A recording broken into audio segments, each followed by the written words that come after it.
I sat in the back row at my sister's wedding, positioned behind a column. No one acted as if I belonged to the family. Then someone took the seat next to me and whispered, "Just play along and act like you're with me." When he rose to address the crowd, all eyes turned our way, and my sister's smile vanished. But I'm jumping ahead. Let me begin at the start, from when that ivory-colored invitation arrived in my mailbox 3 months prior. The envelope came on a Tuesday in April. I lived in Denver at the time, employed as a pastry chef in a small downtown bakery. My place was compact yet comfortable, permeated with vanilla and cinnamon aromas from my trial baking runs. I'd risen at 4 that morning, refining a new honey lavender croissant recipe. When I finally dragged myself home around 2 that afternoon, I nearly overlooked the refined envelope tucked between utility bills and supermarket flyers. Victoria was getting married. My elder sister, the favored child, the daughter who never disappointed our mother. The invitation was proper, conventional, precisely what I anticipated from her. Embossed white letters declared her marriage to someone called Gregory, a name I'd never heard mentioned in our progressively infrequent phone conversations. I should have felt joy for her. Siblings are meant to celebrate each other's significant moments. But holding that invitation, my thoughts went to our last shared family meal 6 months back. Our mother had organized Thanksgiving at her suburban home. I'd brought a pumpkin cheesecake that took 2 days to create, featuring spiced cream cheese layers and ginger snap crust that came out perfectly. Victoria had purchased store-made pie. "Elizabeth, you needn't have made such effort," my mother remarked, scarcely acknowledging my dessert before positioning it at the buffet table's distant edge. Victoria's pie appears delightful, so traditional and classic. That pattern never changed. Victoria could arrive empty-handed and earn applause just for showing up. I could deliver the moon itself and somehow it would be excessive, ostentatious, attempting too eagerly. The wedding invitation contained a small card, written in Victoria's flawless script. "Elizabeth, I realize we haven't been particularly close recently, but having you present would mean everything. You're my soul sister." I phoned her that night. She picked up after 4 rings, sounding preoccupied. "Victoria, your invitation arrived." "Congratulations."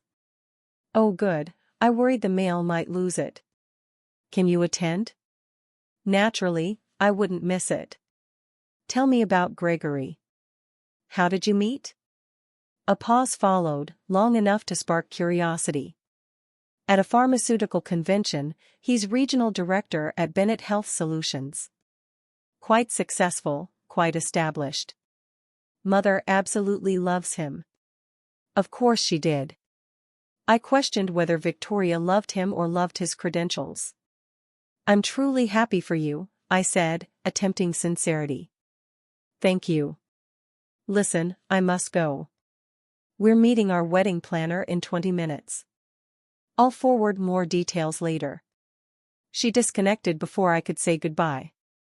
I stared at my phone, the conversation's abrupt conclusion settling that familiar weight in my chest. Not quite sadness, not quite anger, but the persistent ache of being perpetually secondary. The weeks before the wedding blurred with work and preparations. I purchased a new dress, soft blue that flattered my skin without demanding attention. I secured time off from the bakery, despite my boss's disappointment since June meant peak season. I should have recognized something was wrong when Victoria didn't include me as a bridesmaid. She had 5 bridesmaids, I discovered through her social media. College friends, work friends, even our cousin Jessica whom she'd rarely contacted in years. But not me. "The wedding party is already complete," she explained when I finally gathered courage to ask, "You understand, right? These are people I encounter regularly." I understood perfectly. I understood I'd never join her inner circle, that our shared childhood held no value compared to her current social position. The wedding was scheduled for late June Saturday at an exclusive resort outside Denver. I drove there alone, my dress hanging carefully in back, a small silver-wrapped gift on the passenger seat. I'd spent weeks choosing what to give them, finally selecting handcrafted ceramic bowls from a local artist. Something thoughtful, something demonstrating I cared. The resort was breathtaking. Manicured lawns extended toward mountain vistas, the ceremony site overlooking an immaculate lake. White chairs stood in perfect rows, flowers seemingly emerging from every available surface. Victoria had spared no expense, meaning our mother had spared no expense. This was the wedding she'd always envisioned, the perfect culmination of her perfect daughter's perfect existence. I arrived 2 hours early, hoping to locate Victoria and offer assistance or at minimum my support. Instead, I encountered chaos. The bridal suite overflowed with laughing women in matching robes, champagne glasses in hand, while a photographer documented every moment. I knocked gently on the open door. Victoria glanced up from her makeup chair, her eyes meeting mine momentarily before looking away. "Elizabeth, you're here early. I thought perhaps I could assist with something." "Everything's managed. The wedding planner has everything handled. Why don't you locate your seat? The ceremony begins soon." One bridesmaid, a blonde woman I didn't know, giggled and whispered to her neighbor. They both glanced at me and smiled that way people do when being polite but wishing you'd depart. I retreated from the room, my face burning. I shouldn't have arrived early. I shouldn't have presumed I'd be welcome in that sacred space of pre-wedding rituals. The ceremony site was still being arranged when I ventured outside.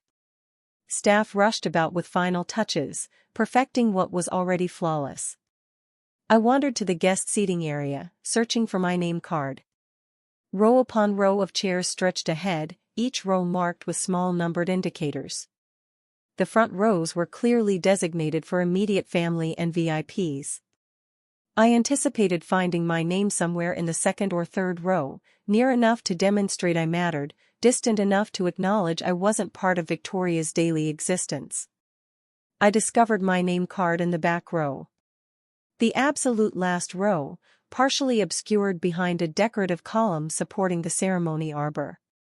From that position, I'd have an obstructed view, unable to witness my sister's face as she spoke her vows.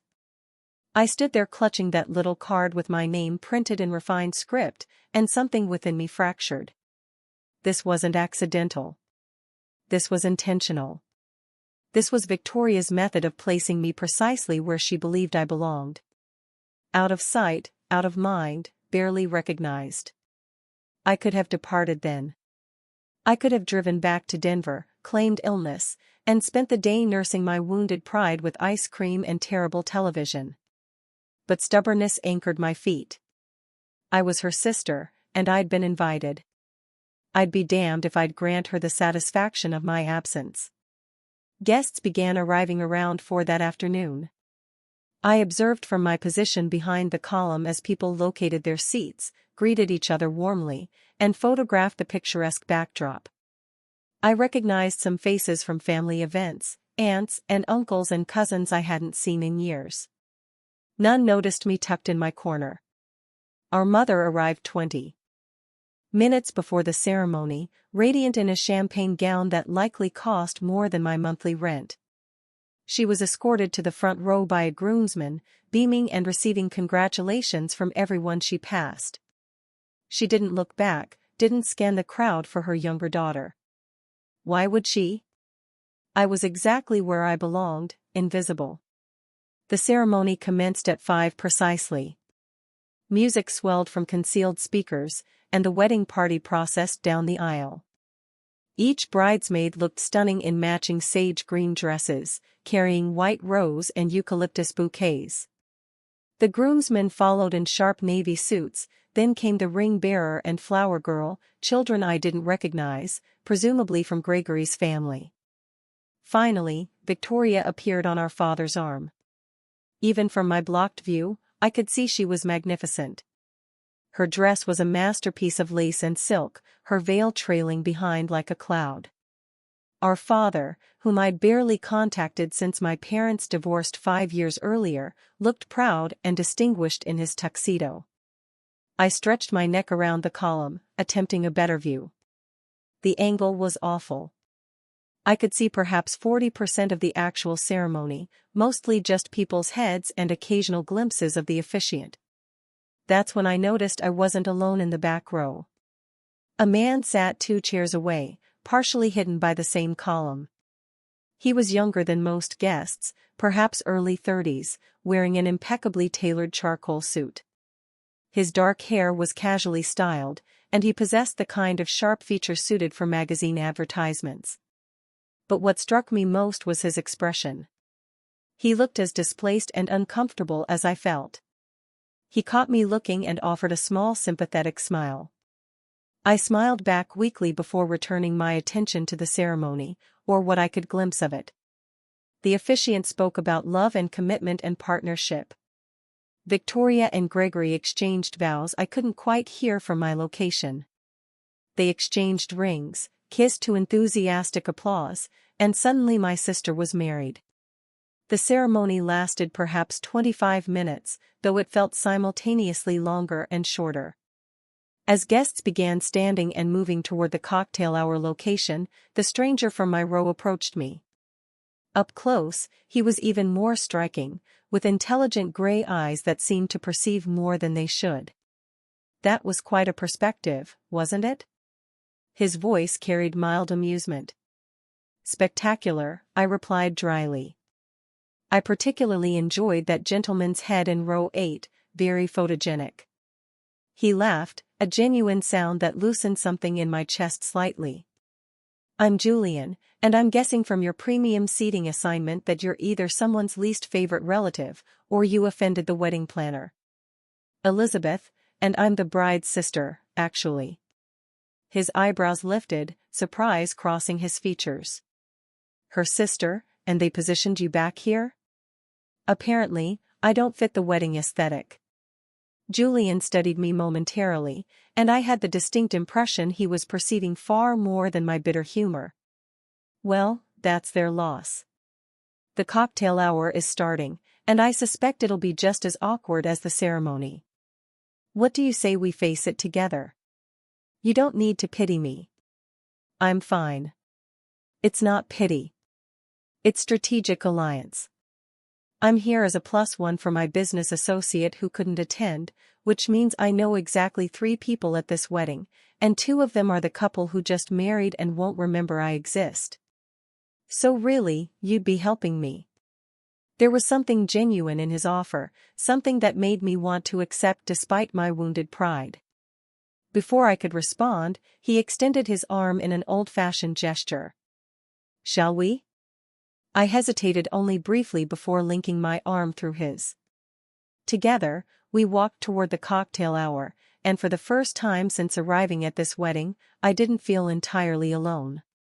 The cocktail hour occupied a spacious pavilion overlooking the lake.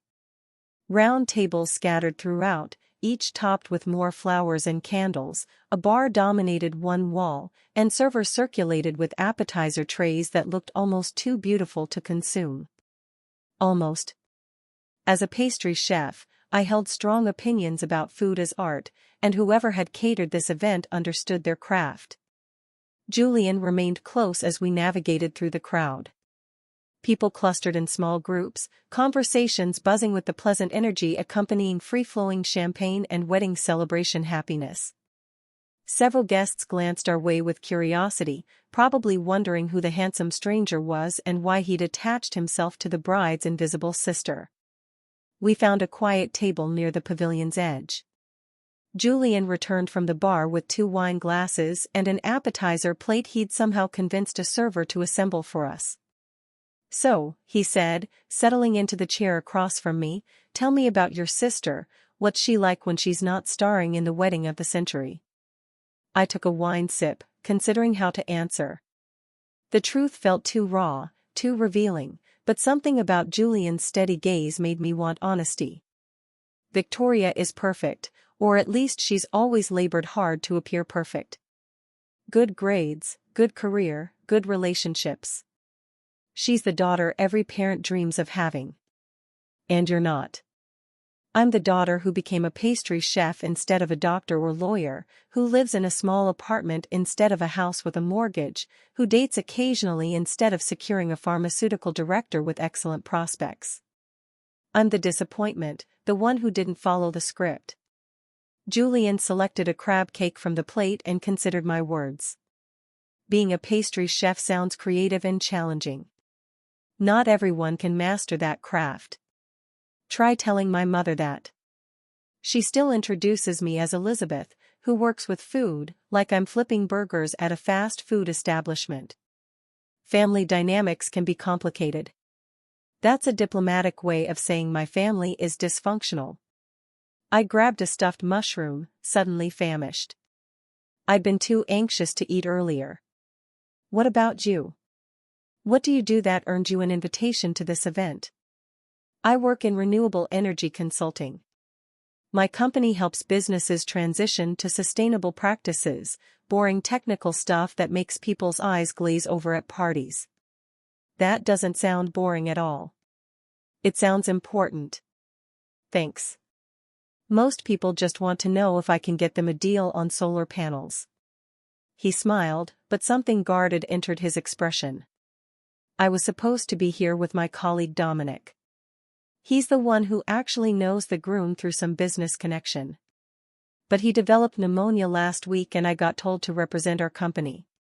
So we're both wedding crashers in our own way. Survivors of inadequate seating arrangements at least. We talked through the cocktail hour and I found myself relaxing despite the circumstances. Julian was easy to talk to, asking questions demonstrating genuine interest rather than polite small talk. He wanted to know about my favorite desserts to create, about the challenges of working in a professional kitchen, about why I'd chosen pastry over other culinary paths. I asked him about his work, about the satisfaction of helping companies reduce their environmental impact, about the frustrations of dealing with clients who wanted change but weren't willing to do the hard work achieving it. He spoke passionately about renewable energy, about creating systems sustaining future generations, and I found myself captivated by his enthusiasm. You truly believe in what you do, I observed. Is that so surprising? Most people at my sister's wedding seem more interested in appearing successful than actually being passionate about anything. Julian's expression shifted, something calculating entering his eyes. You notice a lot for someone who was sitting behind a column. When you're invisible, you learn to observe people. It's amazing what you see when no one knows you're looking. A server approached to announce dinner was being served in the main ballroom. Guests began flowing toward the entrance, and Julian stood, offering his hand. Ready to see if your dinner seating assignment is any better? It wasn't. The reception hall was gorgeous, decorated with what must have been thousands of dollars in flowers and lighting. Long tables were arranged in a U-shape, with the head table elevated slightly on a platform where Victoria and Gregory would sit with their wedding party. Place cards directed guests to assigned seats.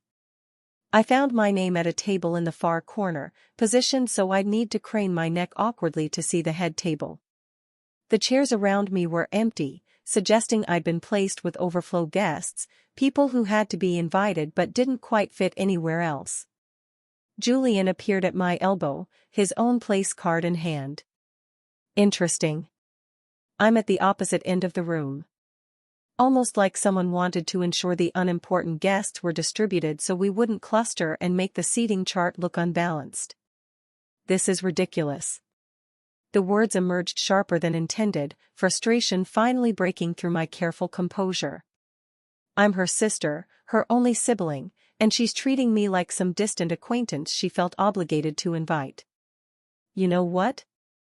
Screw the seating chart. Julian plucked my place card from the table and pocketed it along with his own. Come on. What are you doing? Improvising. Just play along and act like you're with me.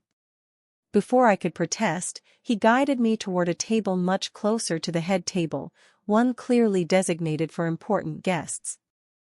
He pulled out a chair for me, his hand warm on my back as I sat, then settled into the seat beside me with the confidence of someone who belonged exactly where he was. "Julian, we can't just." "We can, and we did. If anyone asks, there was a mix-up with the seating assignments and we're correcting it ourselves. Trust me." The table filled quickly with guests who seemed to know each other well. They were Gregory's business associates, I gathered from their conversation. People from the pharmaceutical industry who spoke in acronyms and trade terms I didn't understand. They greeted Julian with familiarity, calling him by name, and he responded with easy confidence, suggesting he knew exactly who they were. A woman named Patricia, who introduced herself as Vice President of Operations at Bennett Health Solutions, smiled warmly at me.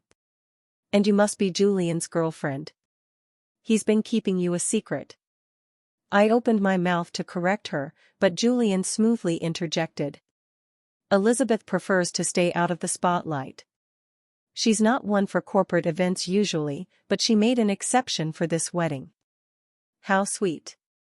And how do you know the bride and groom?" "Elizabeth is Victoria's sister, actually." Patricia's eyebrows lifted in surprise. "Oh, I had no idea Victoria had a sister. She never mentioned it during any of our meetings about the wedding arrangements." Her smile faltered slightly as if realizing how that sounded. "I mean, I'm sure it just never arose in conversation." "I'm sure," I replied, keeping my voice neutral, even as the comment stung. My sister had worked closely enough with Gregory's colleagues to plan aspects of this wedding, and she'd never once mentioned having a sister. Dinner was served in courses, each plate more elaborate than the last. Seared scallops gave way to fresh salad, then a choice of beef tenderloin or herb-crusted salmon. The food was exceptional, but I barely tasted it. I was too aware of Julian beside me, of the way he played his role as my date with convincing ease. His hand occasionally touched my shoulder or back in small gestures that looked casual but felt intentional. He included me in conversations, deferred to my opinions, made me feel visible in a way I hadn't felt since arriving at this wedding.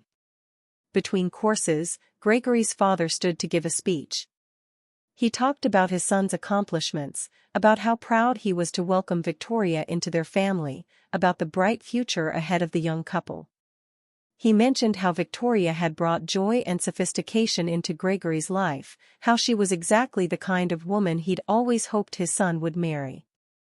My mother stood next. Her speech was shorter but no less effusive. She spoke about Victoria's childhood, about her daughter's determination and grace, about how she'd always known Victoria would achieve great things. She talked about the wedding planning process, about mother-daughter shopping trips and cake tastings and all the precious moments they'd shared. She didn't mention me once, not even in passing, not even to acknowledge that Victoria had a sibling. It was as if I'd been erased from the family history entirely. I felt Julian's hand find mine under the table. His fingers intertwined with mine in a gesture of support. I squeezed back, grateful for the anchor. Then came the best man speech, full of jokes about Gregory's bachelor days and heartfelt sentiments about finding true love. The maid of honor followed with stories about Victoria's perfectionism and her romantic nature, about how she'd always dreamed of a fairy tale wedding. I waited for someone to mention me, to acknowledge my existence in even the most minimal way, but speech after speech passed, and my name never arose. I was the ghost at the feast, present but unseen. Dessert was served, an elaborate tiered creation of chocolate and raspberry that looked impressive but lacked the depth of flavor it should have had. The ganache was too sweet, the cake layers too dry. As a professional, I couldn't help but critique it, and Julian noticed my expression. "Not up to your standards." "It's beautiful, but beauty isn't everything. The execution is off. The chocolate is masking the raspberry instead of complementing it, and the texture is too dense. Could you do better?" In my sleep. The words emerged more confident than I felt, but they were true. I might be the family disappointment in every other area, but in the kitchen, I knew my worth. I believe you, Julian said simply. After dessert, the reception transitioned into the dancing portion of the evening. Victoria and Gregory took the floor for their first dance, swirling together under perfect lighting while a live band played a romantic ballad. They looked like something from a magazine, the perfect couple having their perfect moment. My father cut in for the father-daughter dance, and I watched the two of them move together, remembering the times he'd spun me around our living room when I was small, before the divorce, before everything fell apart. Did Victoria remember those times? Did she ever think about the family we used to be? Julian stood and offered his hand. Dance with me? You don't have to keep playing the attentive date. I'm fine. I know I don't have to. I want to. Besides, I'm a terrible dancer, and I need someone to step on who won't sue me. I let him lead me onto the dance floor. He wasn't terrible at all. He was quite good, actually, leading. With confidence while keeping a respectful distance. We swayed to the music, and I found myself relaxing into the rhythm, into the moment. Thank you, I said quietly. For tonight, for sitting with me, for the whole fake date thing, you didn't have to do any of this. Maybe I wanted to. You're interesting, Elizabeth. More interesting than anyone else at this wedding.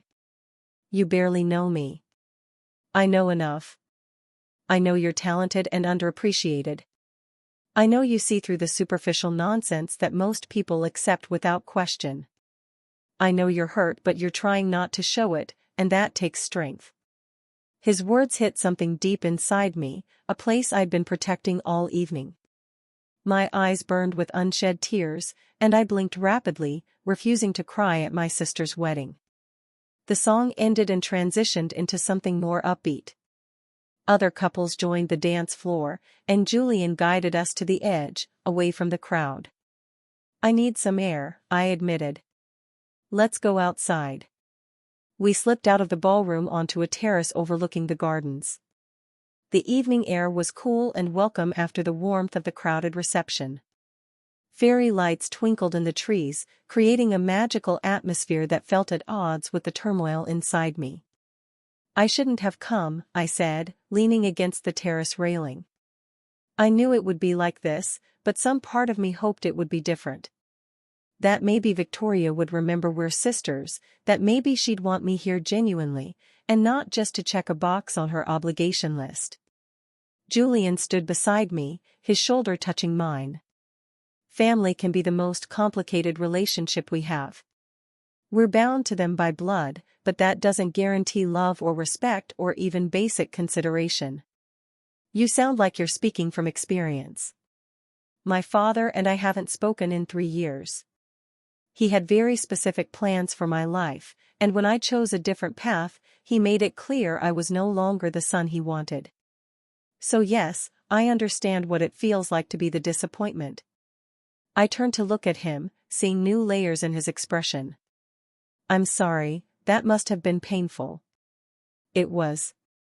It is. But I learned something important from it. The people who are supposed to love us unconditionally are still people with their own limitations and prejudices and failures. Sometimes, the family we choose matters more than the family we're born into. Is that what tonight is? You choosing to be kind to a stranger?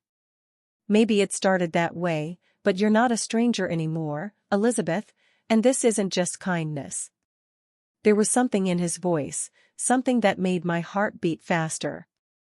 Before I could respond, the terrace doors opened and a group of guests spilled out, laughing and talking. The moment broke, and Julian stepped back slightly. We should probably return inside. I think they're about to cut the cake. The cake-cutting ceremony was everything I anticipated. More photos, more speeches, more perfect moments carefully choreographed for maximum impact. Victoria fed Gregory a small bite with delicate precision, and he returned the gesture with equal care. No smashed cake in faces, nothing undignified. Perfect control, as always. As servers distributed slices of wedding cake, I noticed my mother making her way through the crowd, stopping to chat with various guests. She was in her element, basking in the reflected glory of her daughter's successful wedding. When her gaze finally landed on me, surprise flickered across her features, followed quickly by disapproval. She approached our table with measured steps, her smile tightening as she drew closer.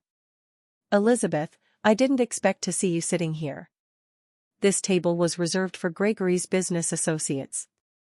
"There was a seating mix-up," Julian said smoothly before I could respond. "I'm Julian, one of Gregory's renewable energy consultants. Elizabeth and I are here together."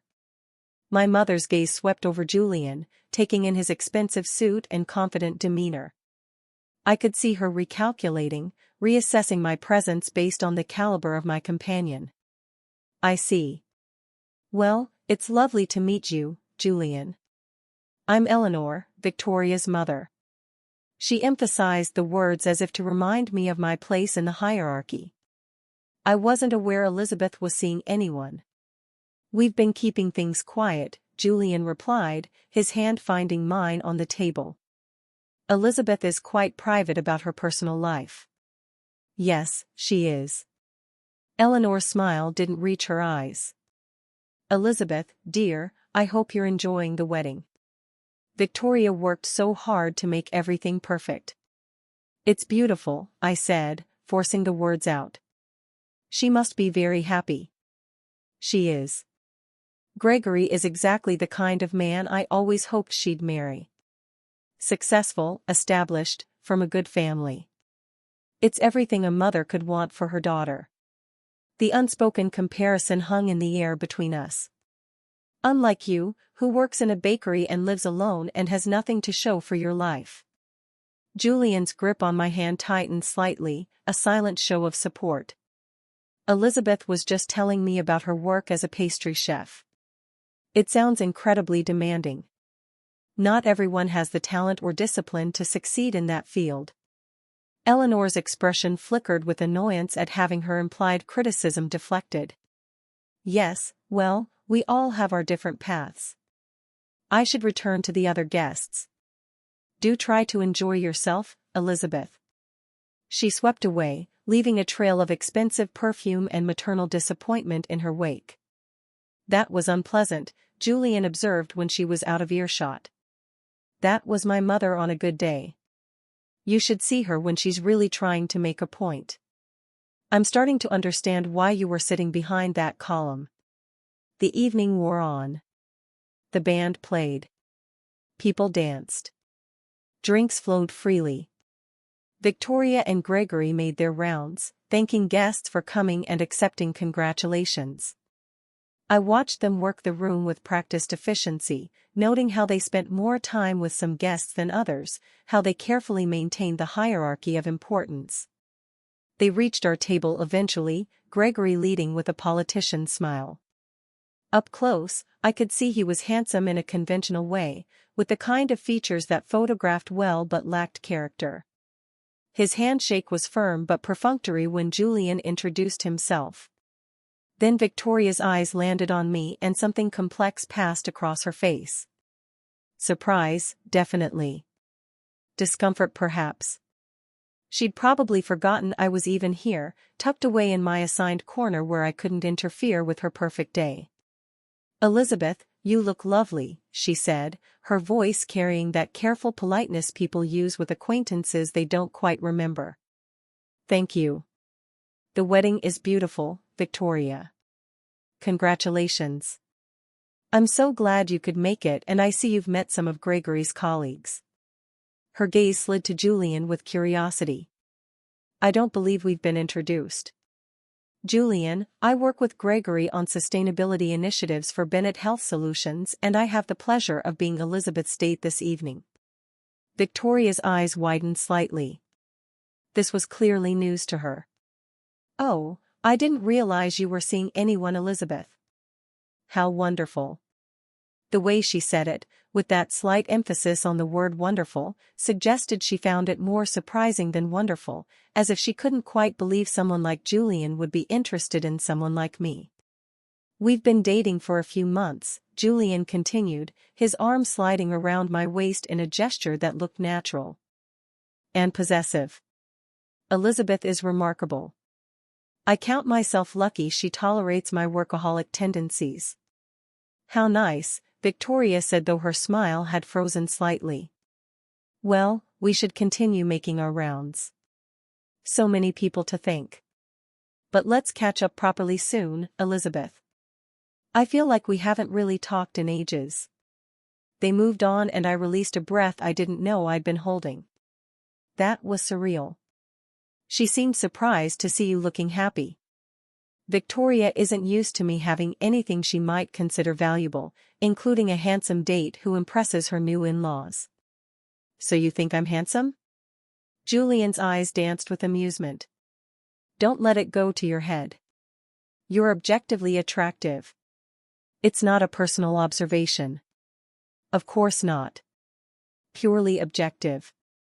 Around 10 in the evening, the wedding coordinator made an announcement that the bride and groom would be departing shortly. Guests were invited to line up outside with sparklers for the send-off. I debated skipping this part, but Julian convinced me to participate. You came this far, might as well see it through to the end. We stood in line as sparklers were distributed, and when Victoria and Gregory emerged from the venue, we held our sparkling lights high along with everyone else. They ran through the corridor of light, laughing and waving before climbing into a luxury car that would take them to their honeymoon suite at the resort. As the car pulled away, tail lights disappearing into the night, I felt a strange sense of finality. The wedding was over. Victoria had gotten her perfect day, her perfect marriage, her perfect life, and I had stood witness to it all from my position on the margins, exactly where she wanted me. Guests began dispersing, some heading to their rooms at the resort, others moving toward the parking lot. Julian and I lingered on the steps, neither of us quite ready to acknowledge that the evening was ending. Can I walk you to your car? He asked. I'm actually staying at the resort tonight. Room 314. I figured it would be easier than driving back to Denver this late. I hesitated, then added, what about you? Same. Room 209. My colleague had already booked the room before he got sick, so it seemed wasteful not to use it.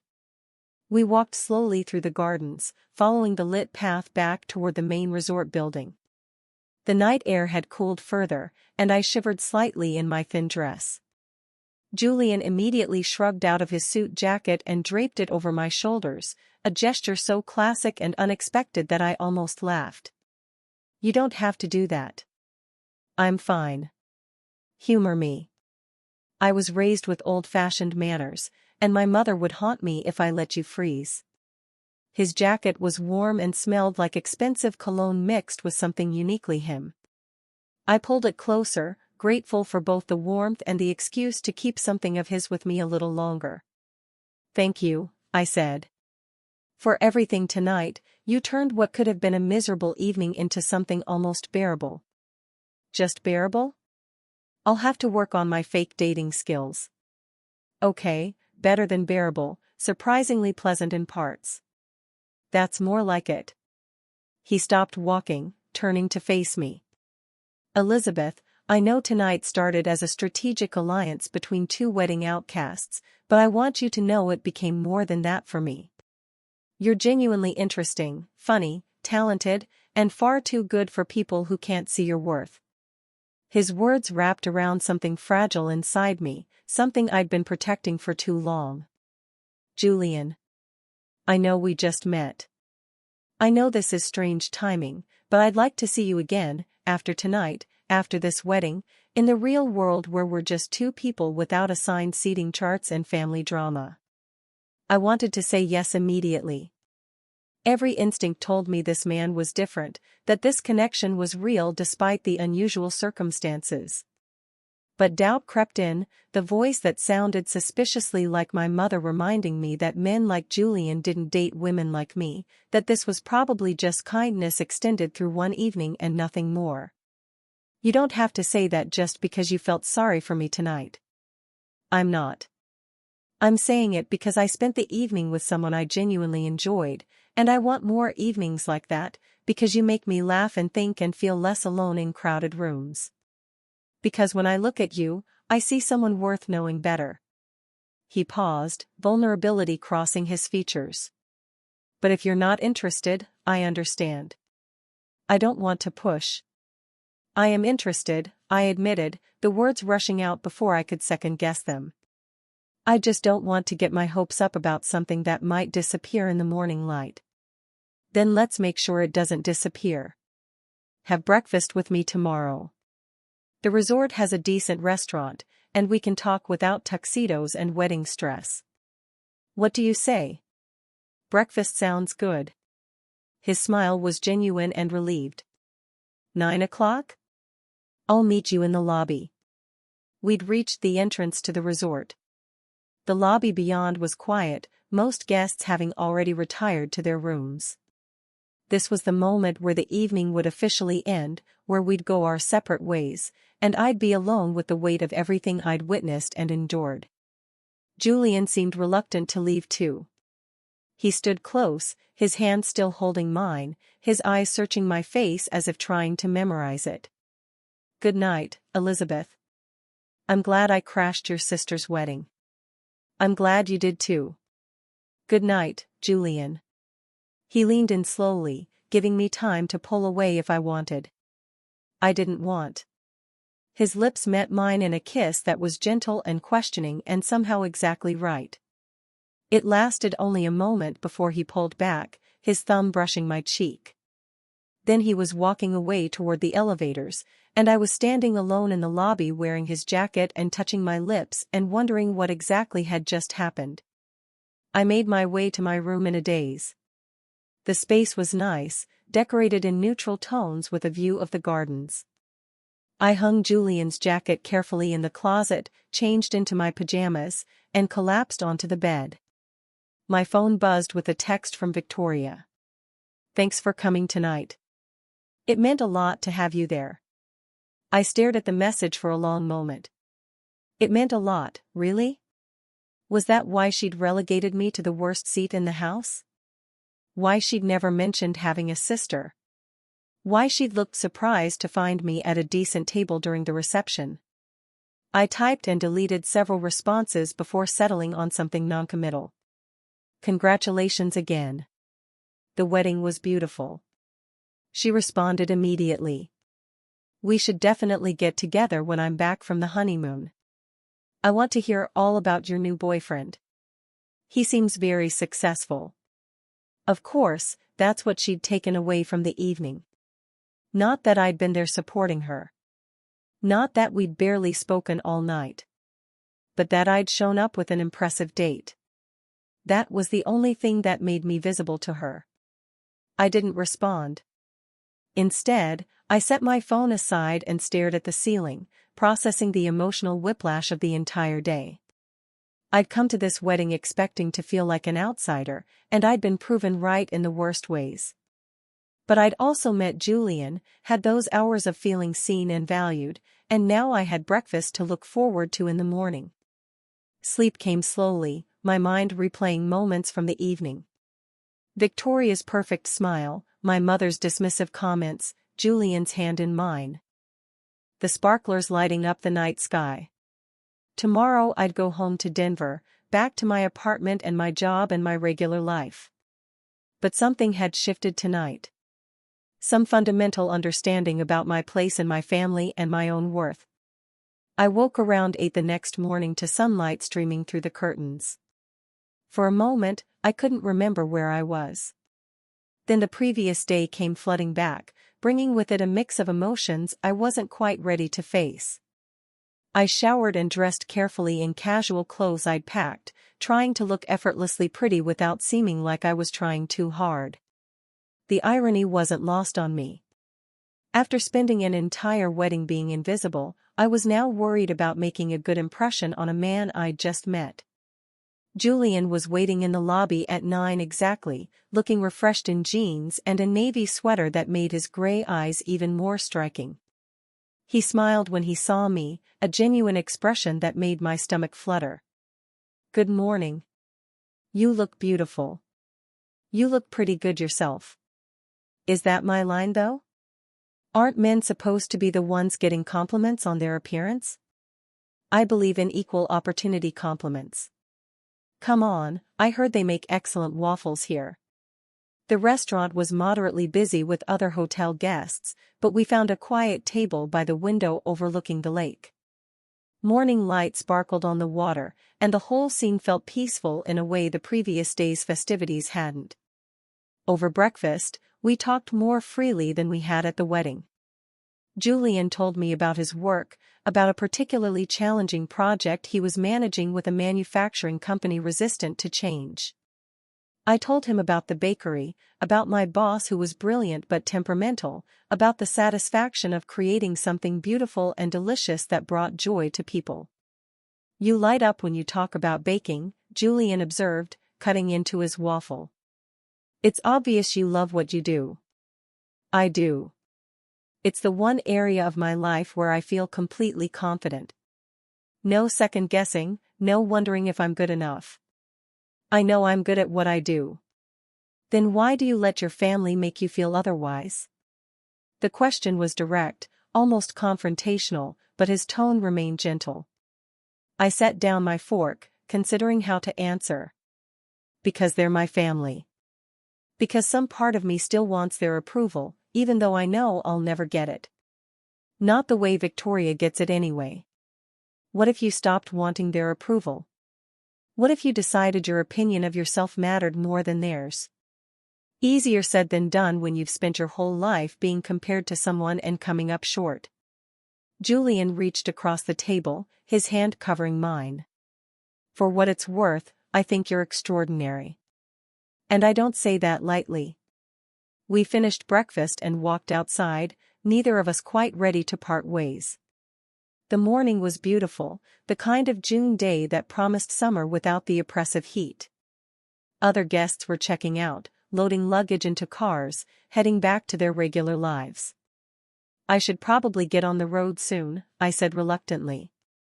I have work tomorrow and I need to prep some things this afternoon. Before you go, can I ask you something? Julian's expression turned serious. Last night, watching how your family treated you, seeing how they've made you feel small and unimportant, it made me angry. Not just sympathetic, but genuinely angry on your behalf. That's kind of you, but I'm not finished.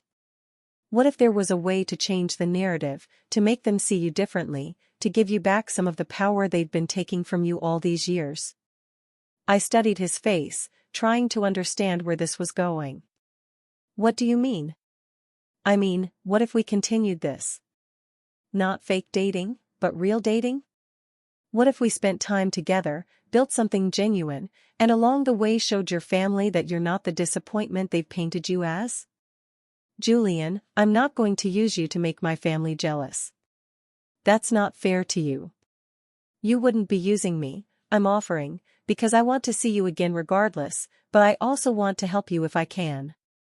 Think about it. Your sister just married a pharmaceutical executive, right? Well, I happen to be someone her new husband's company needs, someone who could make things very interesting for them. A chill ran through me that had nothing to do with the morning air. What are you saying exactly? Julian's expression shifted, becoming more calculating than I'd seen before. I'm saying that Gregory's company, Bennett Health Solutions, has been in talks with my firm about a major sustainability overhaul. It's a multi-million-dollar project that would significantly improve their environmental impact and their public image. I'm one of the lead consultants on the proposal. And you'd use that as leverage somehow. Not leverage exactly. Just an opportunity to remind them that people they overlook might be more important than they realize. Your family, especially Victoria, seems very invested in status and success. What if you suddenly had access to that world through me? What if they had to see you differently? I should have said no. I should have thanked him for the thought but explained that revenge wasn't my style, that I was above such pettiness. but standing there in the morning light, remembering every slight and dismissal from the night before, something darker whispered that maybe I deserved a little vindication. "This feels manipulative," I said slowly. "Is it more manipulative than seating you behind a column at your own sister's wedding? Then never mentioning you have a sister to colleagues she worked with on planning? Then your mother pretending you don't exist in her speeches?" Julian's voice was passionate now. "Sometimes the people who hurt us need to be shown consequences. Not cruelty, just consequences. What would this actually look like? I'm not going to sabotage anyone's business or career. I'm not that person. Nothing like that. I'm talking about visibility. About making sure you're present and acknowledged at future family events. About your sister and mother realizing that dismissing you means potentially damaging relationships that matter to Gregory's career. About you finally getting the respect you deserve, even if it starts from a place of obligation rather than genuine affection." It was twisted logic and I knew it. But it was also seductive.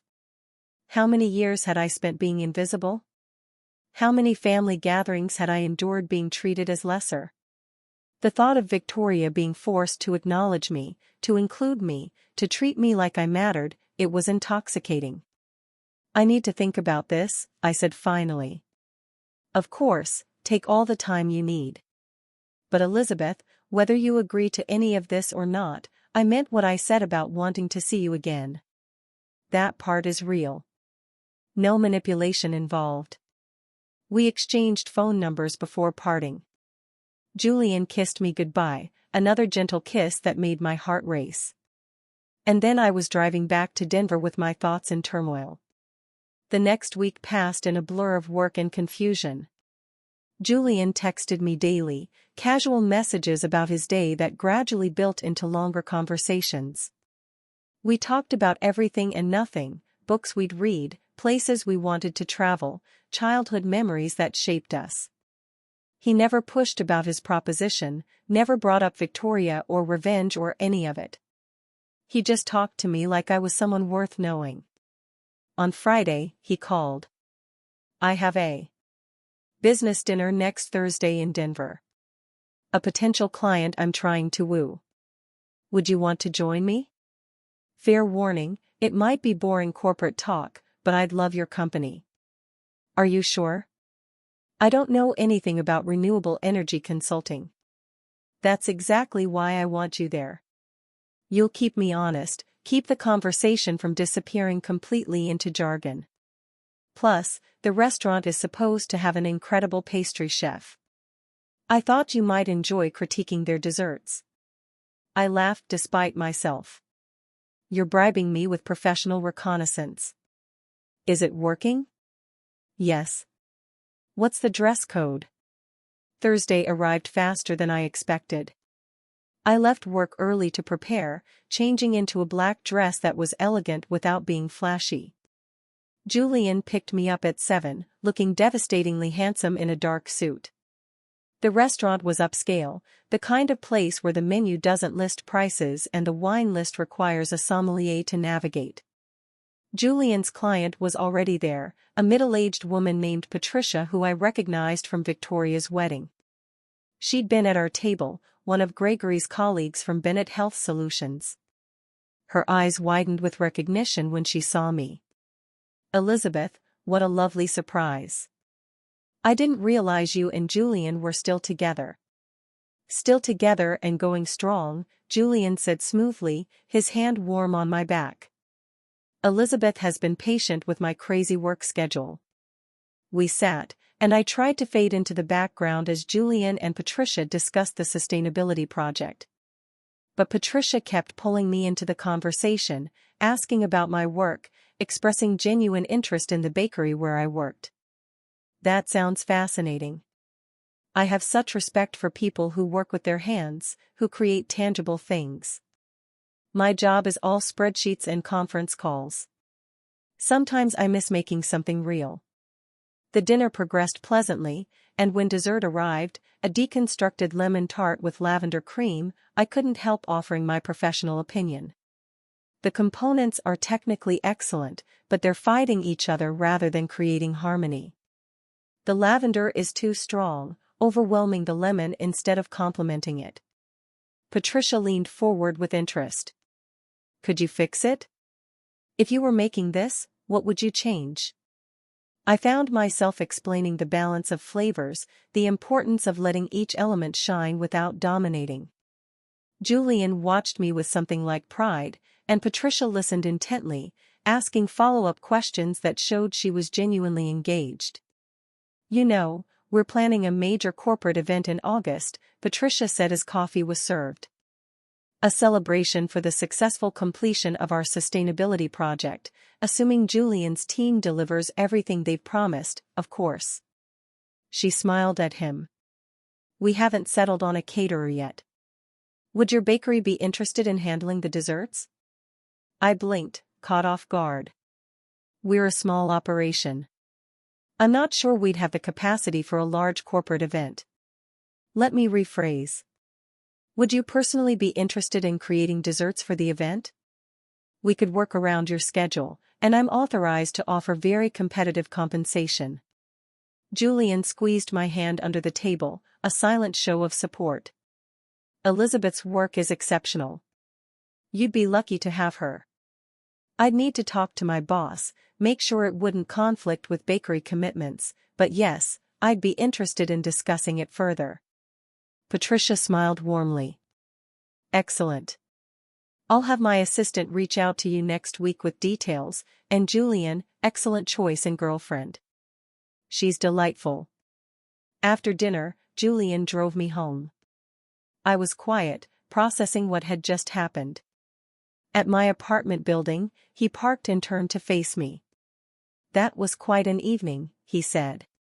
Did you plan that? The dessert conversation? Patricia offering me that job? I didn't plan anything. I told Patricia we were having dinner with her, and I mentioned you were a pastry chef. The rest was all her genuine interest and your talent speaking for itself. But you knew she might offer me something. I hoped she might see what I see, that you're incredibly skilled at what you do and deserve opportunities to showcase that talent. Is that so wrong? I studied his face in the dim light from the street lamp.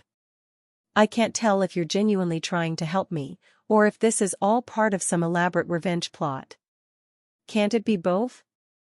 I care about you, Elizabeth. That's real. But I also think the people who've dismissed you should be forced to reckon with your worth. Not through sabotage or cruelty, just through reality. Through them having to acknowledge your talent and value because it affects things they care about. This is complicated. The best things usually are.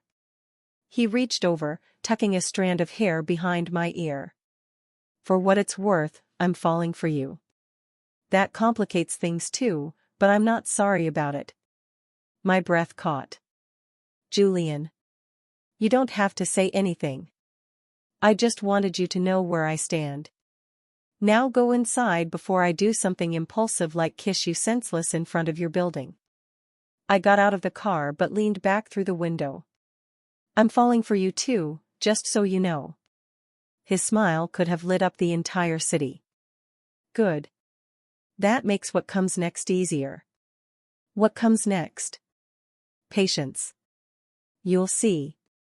The following week, Patricia's assistant called with details about the corporate event. It would be in mid-August, celebrating the completion of Bennett Health Solutions' transition to sustainable practices. They wanted an elaborate dessert spread for 200 guests, and they were offering 3 times my usual rate. I discussed it with my boss, who was thrilled at the prospect of the exposure and the money.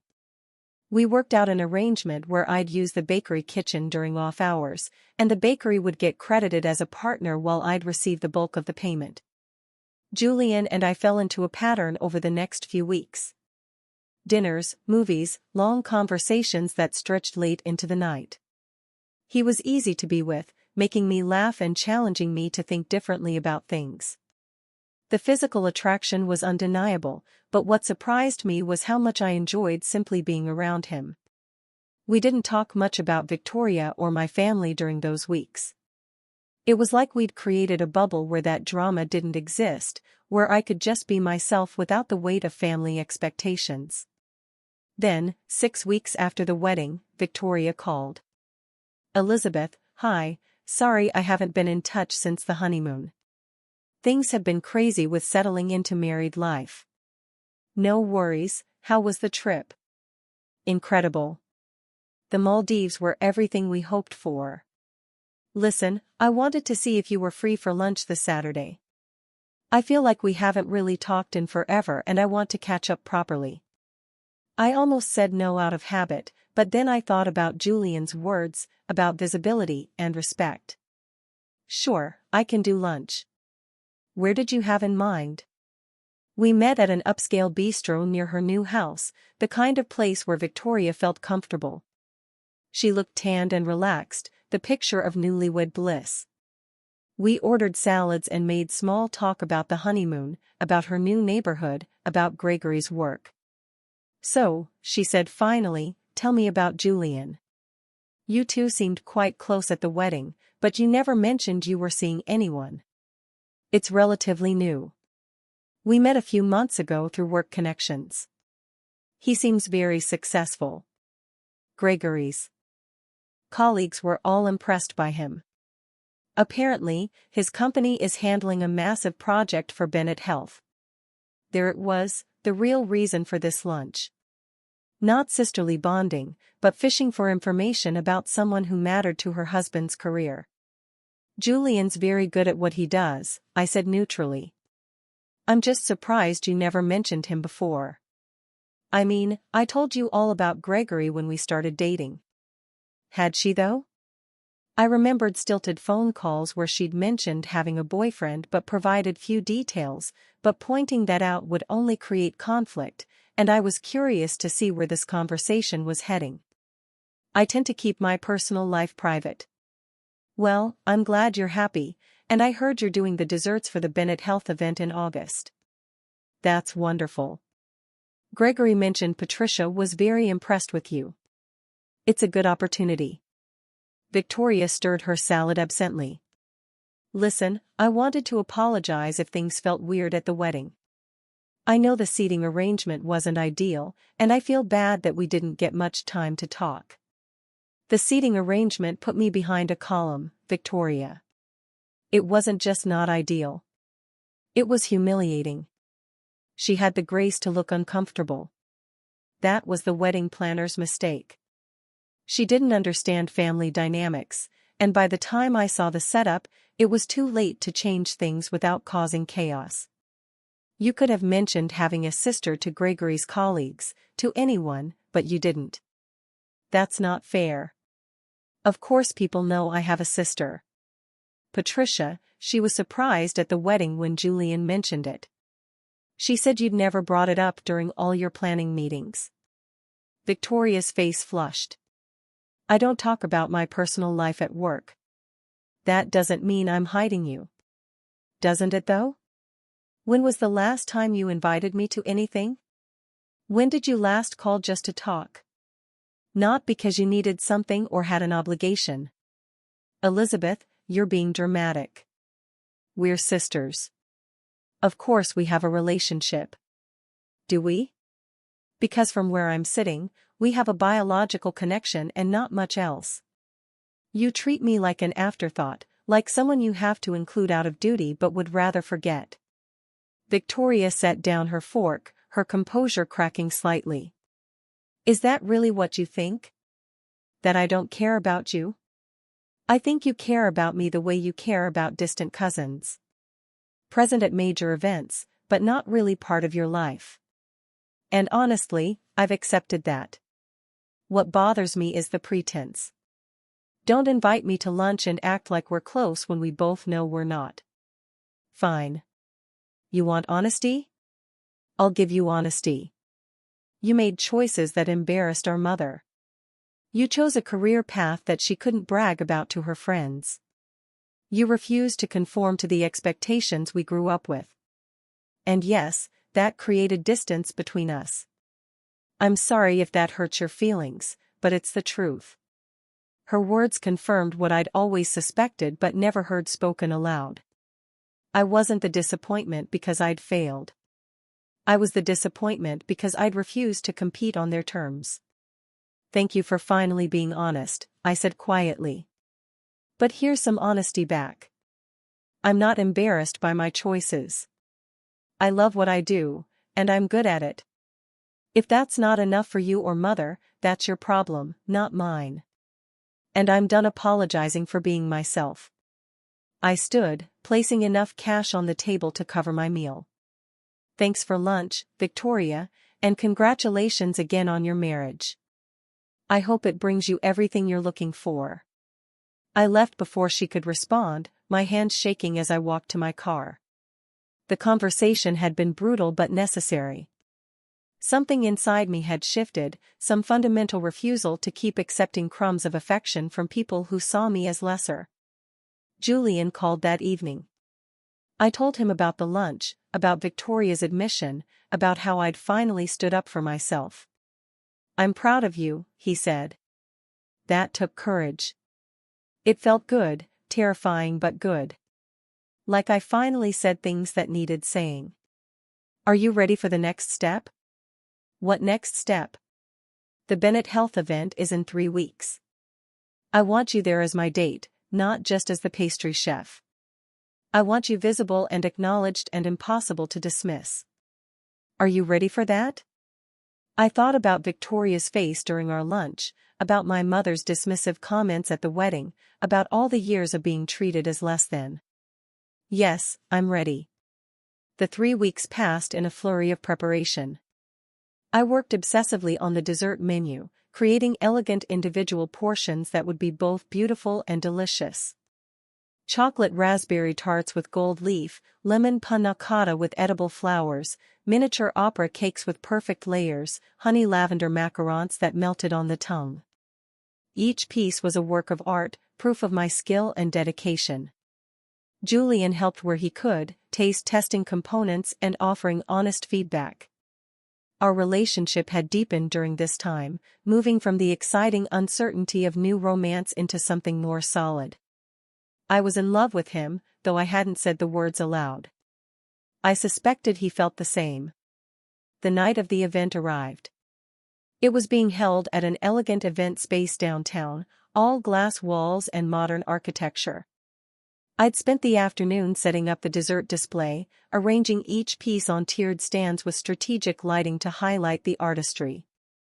I changed into a stunning emerald dress Julian had insisted on buying me, telling me I needed to look as impressive as my desserts. My hair was styled in soft waves, my makeup flawless. When Julian saw me, his expression made the effort worthwhile. "You're breathtaking," he said simply. "You clean up pretty well yourself." The event was already in full swing when we made our entrance. 200 guests mingled throughout the space, pharmaceutical executives and city officials and business leaders. I spotted Gregory and Victoria across the room, deep in conversation with a group of colleagues. My mother was there too, looking elegant in champagne silk. Patricia spotted us immediately and rushed over. "Elizabeth, the desserts are stunning. Everyone is already talking about them. You've outdone yourself." "Thank you. I'm glad they meet expectations." "Meet them? You've exceeded them by miles. Come, I want to introduce you to some people." The next hour was surreal. Patricia pulled me from group to group, introducing me as the talented pastry chef responsible for the incredible desserts. People complimented my work, asked about my training, requested business cards. I was visible in a way I'd never been at family events, acknowledged for my actual skills rather than dismissed for my choices. Julian stayed close, his presence both supportive and strategic. He made sure to mention our relationship to everyone we spoke with, positioning me not just as the chef but as his partner. In this world that valued connections and status, being Julian's girlfriend carried weight. I watched Victoria notice us from across the room, saw her expression shift from confusion to recognition to something that looked like discomfort. She said something to Gregory, and they both looked our way. They've spotted us, Julian murmured in my ear. Ready? For what?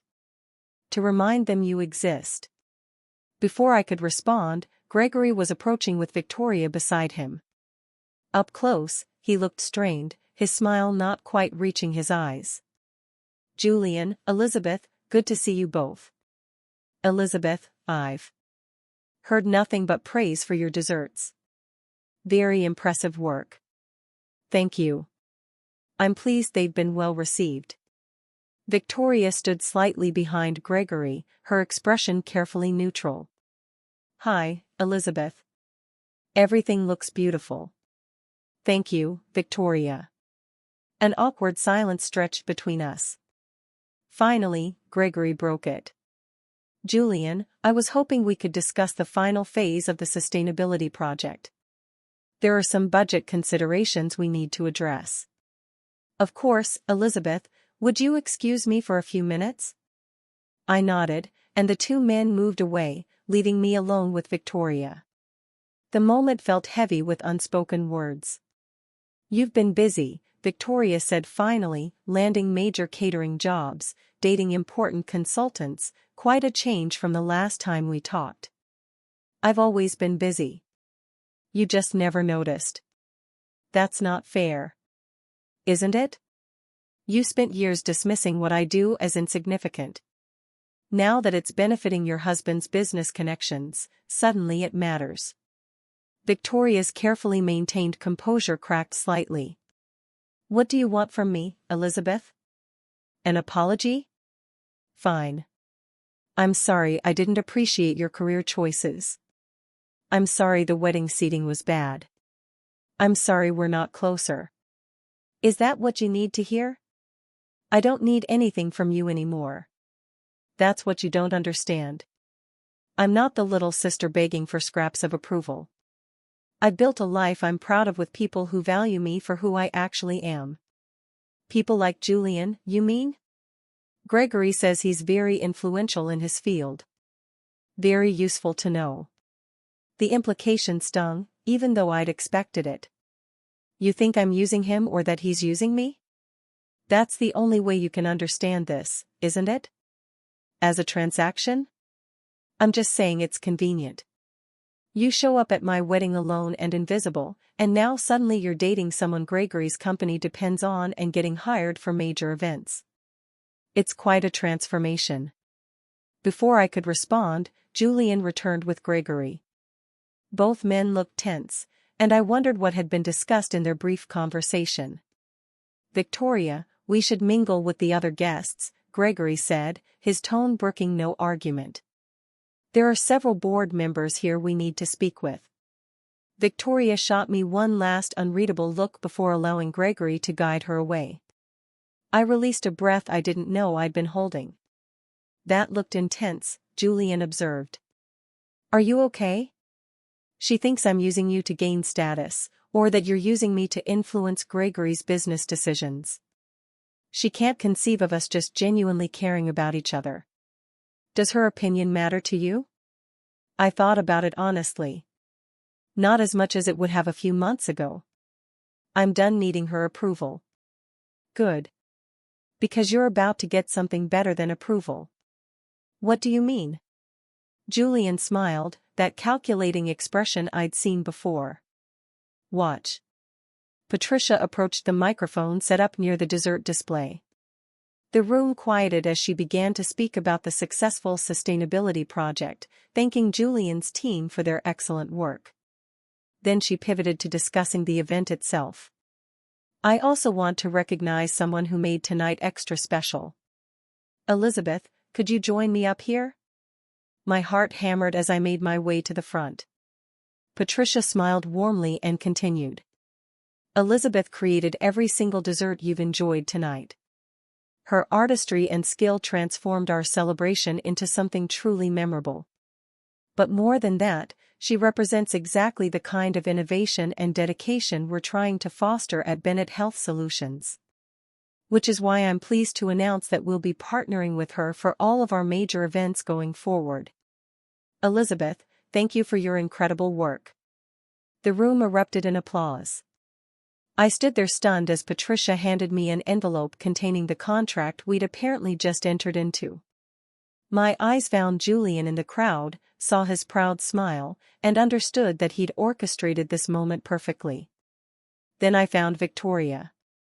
She stood next to Gregory, clapping along with everyone else, but her expression was complex. Surprise certainly, discomfort, maybe even a hint of respect she'd never shown before. Our mother stood beside them, looking equally shocked. For the first time in my life, I was the center of attention in a room that included my family. And it was because of my own merit, my own skills, my own worth. Not because I'd married well or achieved conventional success, but because I'd excelled at something I loved. The applause faded, and I returned to Julian's side. He pulled me close, kissing my temple. "How does it feel?" he whispered. "Like vindication, like finally being seen. You were always worth seeing." They were just too blind to notice. The evening continued, but everything had shifted. People sought me out specifically now, not as Julian's girlfriend or Victoria's sister, but as Elizabeth, the talented pastry chef with a bright future. My mother approached eventually, her smile tight but present. "Congratulations, dear." That was quite an announcement. "Thank you, Mother. I suppose your career choice has worked out after all."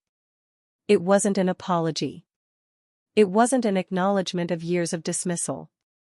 But it was something, a grudging recognition that perhaps I'd known what I was doing all along. In the months that followed, everything changed. The Bennett Health Partnership led to other opportunities, other high-profile events that showcased my work. Julian and I moved in together, our relationship deepening into something permanent and real. We talked about the future, about marriage and children and building a life that honored both our ambitions. Victoria and I reached a cautious détente. We weren't close, probably never would be. But there was mutual respect now. She learned that dismissing me came with consequences, that I had value beyond her narrow definition of success. Our interactions remained formal but cordial. Family gatherings no longer the painful exercises in invisibility they'd once been. My mother struggled more with the adjustment. She'd built her identity around Victoria's achievements, and having to acknowledge mine upset her carefully maintained hierarchy. But even she couldn't ignore the reality of my success, the respect I'd earned in my field, the life I'd built on my own terms. As for Victoria and Gregory, the consequences of her treatment of me became increasingly apparent over time. Gregory's reliance on Julian's company for sustainability consulting meant that Victoria could never fully dismiss me without potentially damaging her husband's professional relationships. She'd backed herself into a corner of forced civility, having to include me in family events and acknowledge my presence because doing otherwise might reflect poorly on Gregory. The pharmaceutical industry was smaller than people realized, and word traveled fast about how executives' families conducted themselves. Victoria, who had always been so careful about maintaining the perfect image, now had to ensure that image included being a supportive sister. The irony wasn't lost on me. She'd spent years making me invisible, and now she was trapped in a situation where she had to make me visible, had to sing my praises to her husband's colleagues, had to pretend we'd always been close. Every family gathering became a performance where she couldn't afford to slip, couldn't afford to show the disdain she'd once displayed so freely. Her perfect life now required my presence, and that requirement would follow her for as long as Gregory's career depended on maintaining good relationships with Julian's firm. She'd constructed her own cage, one where she'd forever be reminded that the sister she'd dismissed had become someone she couldn't afford to ignore. Looking back on that wedding day, on sitting behind that column feeling invisible and worthless, I could hardly recognize the person I'd been. Julian had offered me more than fake dating protection at a difficult event. He'd offered me a mirror that reflected my true worth, a partnership that elevated rather than diminished, and the tools to demand the respect I'd always deserved. The revenge, if that's what it was, hadn't been about cruelty or destruction. It had been about finally, definitively proving that I mattered, not because of who I married or how I compared to my sister, but because of who I was and what I could do. And as I stood in the kitchen of the bakery I now co-owned, creating art from flour and sugar and skill, I realized that the best revenge had been becoming exactly who I was meant to be, and making them all watch while I did it.